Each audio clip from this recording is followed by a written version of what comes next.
is the Writer's Almanac for Saturday.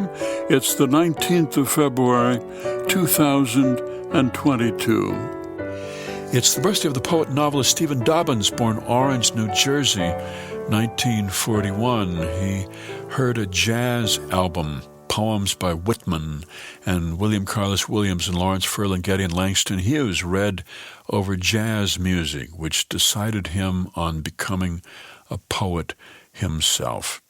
It's the birthday of the novelist Amy Tan, born Oakland, 1952. Her parents had come to this country from China in the 1940s, and she grew up trying to assimilate with other kids, wishing that she would look less Chinese. She was working as a freelance writer when she took her mother on a trip to China, and Amy Tan said it was a sense of completeness, like having a mother and a father. I had China and America, and everything was all coming together, finally. She came home, she quit her freelancing job, spent every day writing in her basement, thinking about that trip to China. In just 4 months, she had finished The Joy Luck Club, which came out in 1989, was a big bestseller.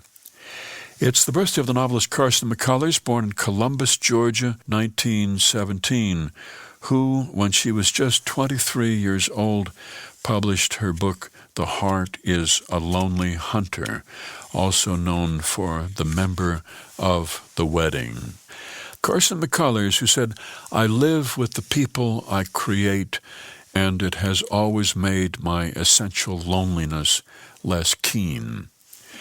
It's the birthday of the novelist Jonathan Lethem, born in New York City, 1964, to a couple of parents who were bohemians and idealists who stayed in the neighborhood even as most white families were moving away, and there were only a handful of other white kids in Jonathan's school. He grew up, he dropped out of college, worked in bookstores, became a novelist, and decided to write a novel based on his own childhood, a story about a white kid named Dylan and a black kid named Mingus growing up together in Brooklyn in the 70s.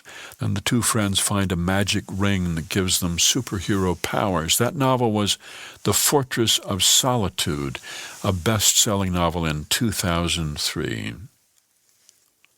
Here's a poem for today by Linda Gregg, The Lamb. It was a picture I had after the war, a bombed English church.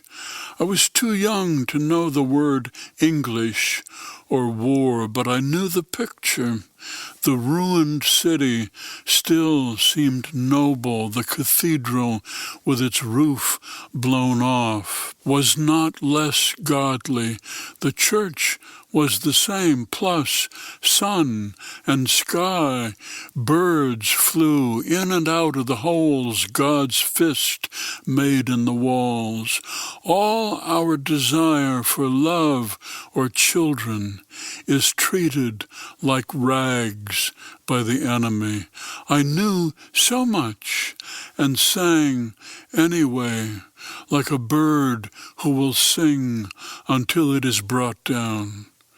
When they take away the trees, the child picks up a stick and says, "This is a tree, this the house and the family," as we might.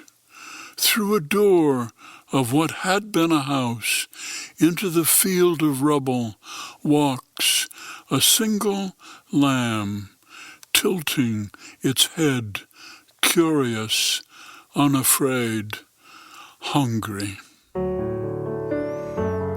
A poem by Linda Gregg, The Lamb, from her collection Chosen by the Lion, published by Grey Wolf Press, and used by permission here on the Writer's Almanac. Be well, do good work, and keep in touch.